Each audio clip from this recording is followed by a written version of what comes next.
Kamere c'est directeur bina mokonzamboka. Kamere c'est na résidence soye bana na tiango. Kamere azana bana Kamere azana musala ba futa ke mbongo o télévision. Ako kimali bana mbo pota ke sala ni. Yongo azali déjà na ménopause ya politique et dans ndeko Koko na contre bangoti. Mais kota la poids politique ya Vital Kamerhe, kota la poids ya Frank Diongo, kota la poids ya ndeko na biso Koko. Kamere so na kati ya boloko ezali parce que ezana couvre individu. Ben Kamere le to comme un état de droit. Mais après 10 ans de Kabila ma belle ça me belle peut-être de côté yango mais biso ba na richesse biso votre respect des droits état de droit pe yango et ba ne pas na bino tant mon toza ko bela bokangi diaboliquement bokangi justement tant dans aller ko bela mais pour passer ba soin dans état de droit comment mon toza ko bela pour priver même liberté qui doit pas soin c'est tout à fait normal et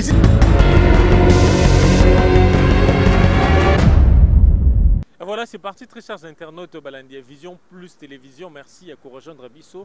Je sais que vous êtes nombreux à nous suivre. Vous allez belé à Kolanda Bisso parce que vous nous faites confiance. Et ça marque estimo Tozaranango envers Bino. Alors, les lots, toyé dans UNC, comme vous voyez, le drapelet, les eaux flotté, vous voyez la couleur rouge-blanc.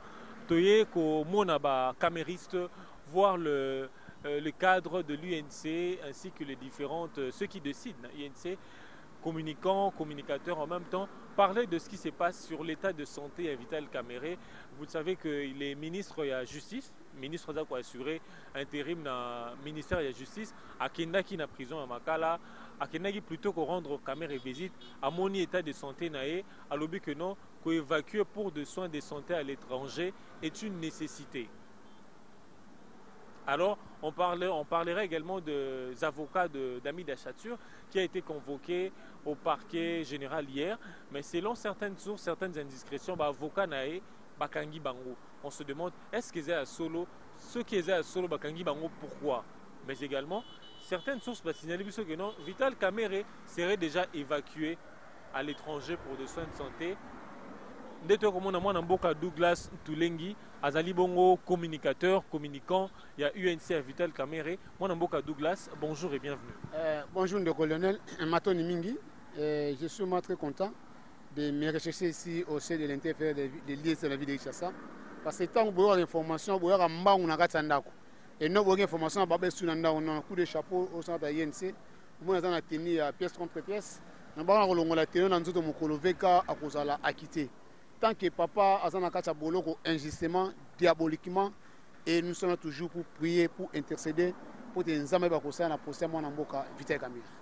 Alors, moi Mboka Douglas, Vital Kamerhe, état de santé n'est pas s'est dégradé.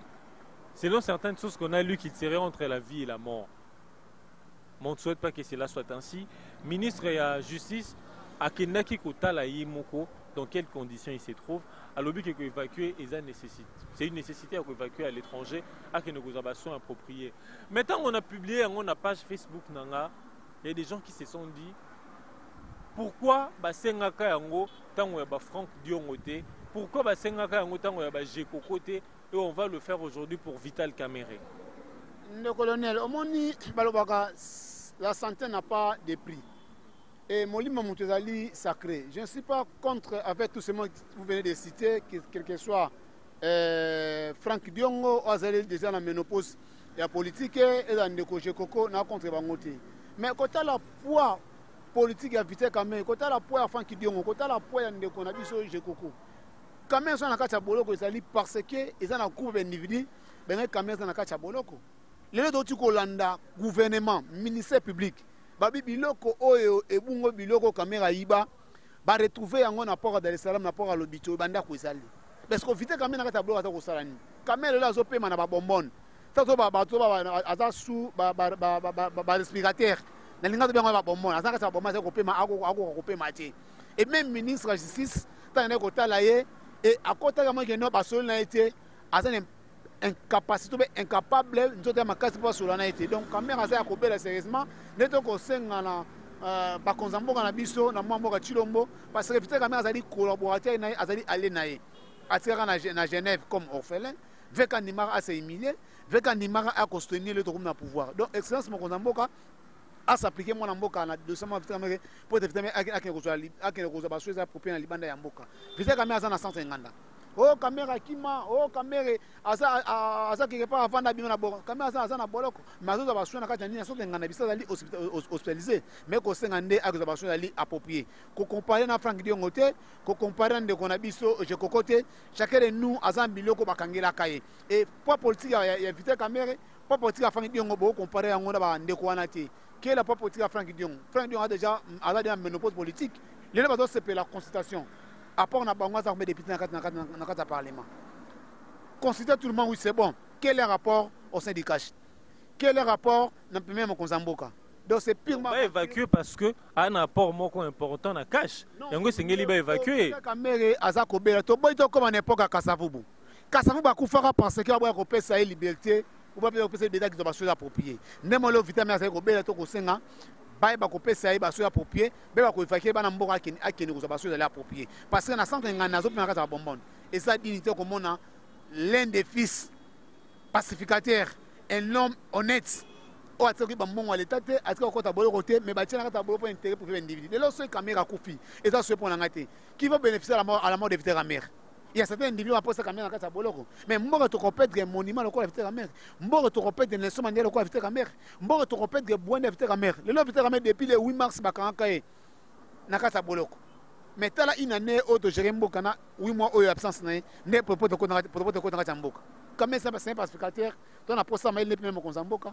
Mozamboka s'appliquait vitesse mère qui nous a besoin d'aller à peu près dans mboka. Le so caméra kufi ezali pertinemment tout est pour mboka na biso. Mais ngana ko bonela vi na ye nzambe bakobatela ye aza guérison totale donc kota zali nzambe akotika ete keno mokonzambo s'appliquer ne mise en justice aloba keno kamia sa kobela maya solo pe azo bien sérieusement to ko samba ba ko évacuer bana mboka ki na baso ya approprié mwana mboka Douglas Tulengi au tangi centre de santé mon aboy ko tango pour de raisons de publicité mais établissement hospitalier wana eza parmi les établissements hospitaliers na Kinshasa o epesaka ba soins à qualité o eleki kuna hôpital général de référence na biso en termes de soins.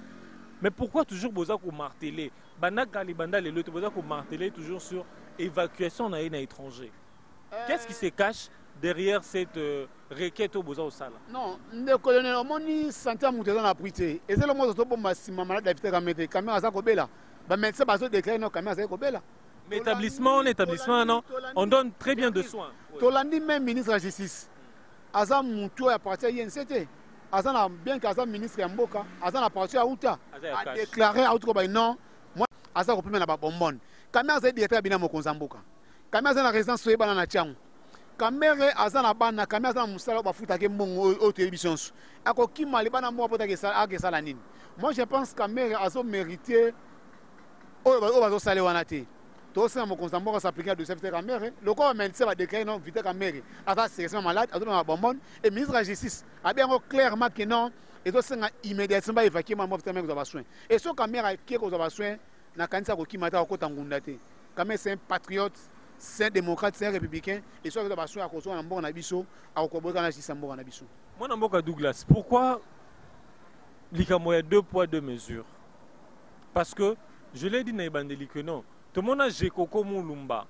Bien que l'on que nous avons un poids politique n'a été, mais on a entendu parler que non. À Roma, il n'y a pas un sans Amakila. On voudra qu'il soit évacué à l'extérieur pour nous avoir soin.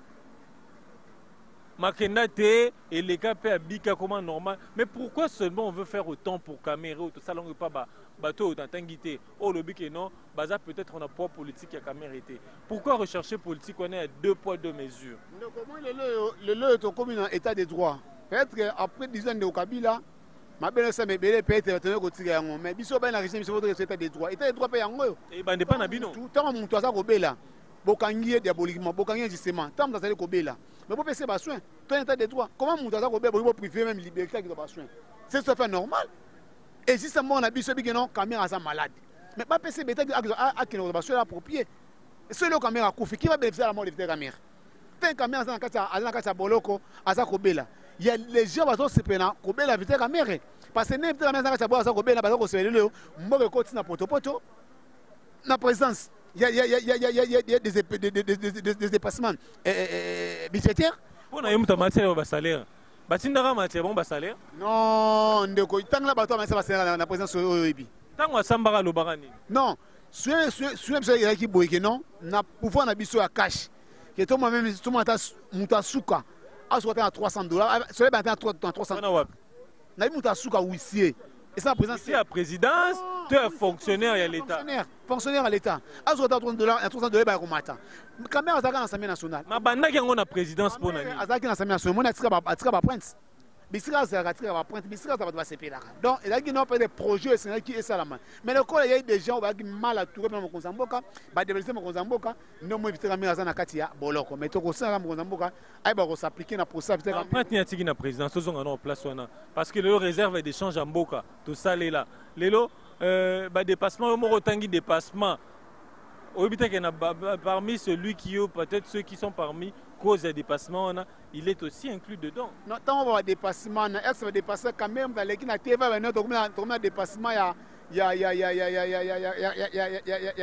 14 000. Nana senga ba matia ba ta présidence, nana senga ba matia ba conseiller à président salaire. Et ça les collaborateurs mo konzamboka. Habitué de comment dépassement yo, et ça va voir mo konzamboka. Et ça caméra lo ba ki yango. Si c'était caméra, je pense on devait les talibans. Mais notamment quand on a dit que non, via des dépassements, il y a un bon essai dans la présence et ça va voir mon Konzamboka. Vous comprenez? Donc, caméra à modèle, caméra à travail dans Chikaka, à Tam Komote, réserve d'échange. Réserve d'échange. Est-ce que caméra à la signature à la banque, caméra à la ministre de la Finance, caméra gouverneur à la Banque centrale, caméra ministre à responsabilité. Moi, je pense dans le mot état des droits. Bon, après, la caisse de la Banque centrale, il y a un processus, il y a des traces de traçabilité au sein de mon ébima. Moi, je suis Douglas. Toi, soutien à l'Isolo. Dans l'annonce, l'Isolo, il y a un avocat à Miami d'Achature. Moi, c'est à Caméré. Tout le temps, il y a un réseau social avant-hier que elle aurait été convoquée dans le parquet. Et puis, l'avocat n'est pas Kendaki, Bakangi Bango. Est-ce que c'est un solo? Le colonel a éclairci que non, on a ces INC. Au moins, bato lingaka kobeta libanga na manga kotela même ndo sa émission qui toko boy il y a des gens peut-être bakwa ba mabe po na yo pour émission ekita mais maman a mis d'abord retirer l'invitation ba retenir convocation na justice à collaborer par rapport à quoi quelle est cette infraction mamie elle avait commise ou bien nini ba foka ya ni ya maman mi de basalaki mais comme les gens batemité mabe ya mboka na biso il y a un greffier au abimisi documents réseaux sociaux abimisi anga tuté nde bakangie mutu abimisi document na invitation aza susu bakangie ezali greffier o abimisi document na mais bavoka ya invité caméra ya mama midi ya bavoka moko ka baza bato ata mutu bakangi te bakene greffier abimisi document fausse document na barezo soso kino mama midi ake se comparaître bavoka bakende kuna juste moi bino to makambo oyo boele ate bakangi na greffier wana. Alors nego Douglas Kulu to komi déjà go chuter na Douglas Tulengi. Douglas Koulou, déjà, bourgmestre limité, excusez-moi. Douglas Tulengi, tout ce qu'on a dans ma cambo, il y a consultation. Ils ont aussi le principe, les lots, il y a qui UNC, Vital Caméré, beaucoup de gens qui ont exposé qui sûrement pas désidératant Nabino. Mais tout s'attendre ni la consultation, on a au moment où aussi longtemps que acteur majeur, il y a crise le rôle à FCC à Joseph Kabila a participé à la consultation en Ati. Ici, ça engage que moi, personnellement, ça n'engage pas l'INC. Au moins, une consultation, c'est bon. Mon Konzamboka, ça n'a pas ça. Ayoka via Batnyos. Ayoka via Banamboka. Mais est-ce que Bazu Batnyos? Moi, je pense que cette crise est aussi un Ndekonabiso pour la République Chilombo. Bas sur la face à face à Ndekonae Kabila. Parce que les lieux sur la consultation, après consultation, tout ça, le gouvernement. Au moins, il y a un ministre en place, premier ministre, a démissionné. Bon, on va nommer un informateur par rapport à quoi? Vous comprenez? Donc, je pense que crise de la biso va politique créer en biso. Peuple congolais ça souffrir. Est-ce que consultation européenne ça peuple congolais solution? Est-ce que peuple congolais azana posa atanga malamu, ana posa maiza malamu, kuweza malamu, bana gratuité eza normalement sengeli. Mais le lieu même distraction.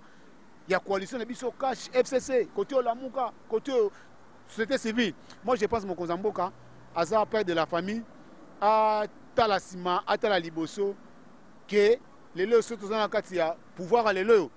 Ils ont même bateau à voter à Bisso cash, avec son présence, même bateau à voter à paix. Est-ce que ça fait ça, bango, majorité au bazar, la majorité numérique, et la majorité fabriquée. Ça engage que, même Konzamboka, Aluka Ndekunae, Kabila Basola, tête à tête. Parce que crise là créé en deux individus. Moi Mboka Douglas, tant que lobi mokonzi ya mboka akuta na kabila ba solo là. Hein? Nathalie nasali na misai na mutu na sali ide nobi. Moi Mboka Douglas azana cash. Masengi ete na mokonzi ya mboka akuta na kabila. Lelo bato ya kabila baza kosenga pe na mokonzi ya mboka bakutana face à face selon ba prescrit ya accord na bango ba signé. C'est qu'on dirait yo po bi ki accord moko existe entre Félix na Kabila. Omoni tango bandeko baneko wanga bandeko mbiso ya cash. Oh accord ezala raté. Oh bah c'est ba déclaration te accord wana to nilé yango. C'est dit y a un accord. Oh mokonzi mboka ba yemo. Accord on ezala. Y a un accord. Oh mokonzi mboka maloba en clair que non. Nous devons respecter nos accords. Même on aurait des pèses maloba que non. Accord ezalaka. Il faut tenir l'accord wana. Donc mutasina accord. Et ni bando biso lo bana DPS ni ba yen no yen c'était eza mwana mboka fait attention chuma za président ya mboka na biso nando Kabila ne ba sina accord ba bi secret accord wana bakuta mbale ba sola pote mboka tambola na kimia toza na posa te lelo yo toza na bulu yeke na kasa mboka to lai to meki boye to na mboka comme déjà na militaire ou bien na caporal na capitaine na major moko to na poser le kwana te. Moi, je pense que je vais poser des conseils dans mon conseil na biso aux appels de la famille. Pour na conseil mité ma conseil ma bêti. Kabila a déjà pendant 18 ans. Abi mboko malama kasimi ko biso na kata kashi. Nous sommes seulement 2 ans notre gestion de côté. Nous sommes dans l'obligation obligatoire à travailler dans le chef Kabila. Et s'il y a des erreurs devons réparer ça. On a une idée de cash baboy bango balobi que non. Bangonde c'est là te. Balobi bangonde kasite. Non, ça analyse ça moi personnellement. C'est personnellement. Bon yoka. Ni cash. Yoka. Yo lobi que non, ils sont impérieux. Ko sona bato FCC parce que bango ba gera ba ebi moi bino bo. C'est comme si bo gera te bo une expérience penzati. Mais si on a ngambo ya bato musu ba mona bango lo roi bandoki. Ils ont accepté bango ndengeni. Même atako ndoki. Ceux qui bandoki bazana boza ondona ta libota. Mais il faut bon de la Lionel. Otia bon on a so bon na ndoki ndoka changer. Ndoki pas bon la moté mat. Yo kasi ndoki wa boma batu ndoki ayiba. Dans 2 heures une année au salo samoyen ndoki na alwa noté ngana bon moté na ko centre. Au fur et à mesure na ba chaîne de prière, na ba chaîne de prière au sala ndoki bon moté ma akata biloko ko sila. E ko sila mokolo moko te. Bandoki na pendant 18 ans na pouvoir. Biso na 2 ans. Tout ça ma bonne Nelly. Pas même un quart. Il y a pouvoir s'arrêter. Tout le monde a bango et dans ma passe. Donc Kabila a des racines à Tambo na biso oya lona. Et la Liban na mboka, et na kata mboka na biso na ba racines. To ko lona mbala moko ndengonati. Et toi na poste que non. Après 10 ans, après 5 ans, na moni Kabila, na moni Tshisekedi, na moni Lionel président, ancien président, na moni Kamemeno ancien président, na moni Ndeko Bazil, ancien président et c'est une grande vérité. Car au moins que non, tant où est la pouvoir biso, où est la pouvoir biso à politicien, ou la mukabonné ça ma 1960 que non Mobutu a sali coup d'état, to bo elokwana. Na modèle, je ne sais pas. Na modèle bazako funda bandeko ya Kabila, o basala na Kabila bazako bloquer mboka, mais oza ko encourager que non, baza moins nécessaire. Ndeko na ko encourager mabe ya ndeko biso le passé te. Au moins ata mutasele mabe faut ka bolam moko. Mboka eza asphyxié, oui. Mboka micho, mboka eza parti. Eza bloqué lelo, rien ne marche, marambo simbate. Mboka eza bloqué parce que FCC na cash tozo yo kanate. Et ce Mokozamboka vandi en face à cela de Kounaye Kabila. Même si cash Bolobi et ça FCC. Non, ça dit que Mokozamboka le 23. Ça n'a pas analyse politique. Ils ont engagé une CT. Non, ça analyse au personnel en tant qu'individu. C'est le que non, Mboka Zali est bloqué. Oui, Mboka est bloqué. Il va bloquer Mboka. Mokozamboka Zali garde des nations. Azali commandant suprême. Il y a un mois sur la biki rouge. Il y a un symbole et unité Mboka Nabiso. Et ça n'a pas bloqué Mokozamboka.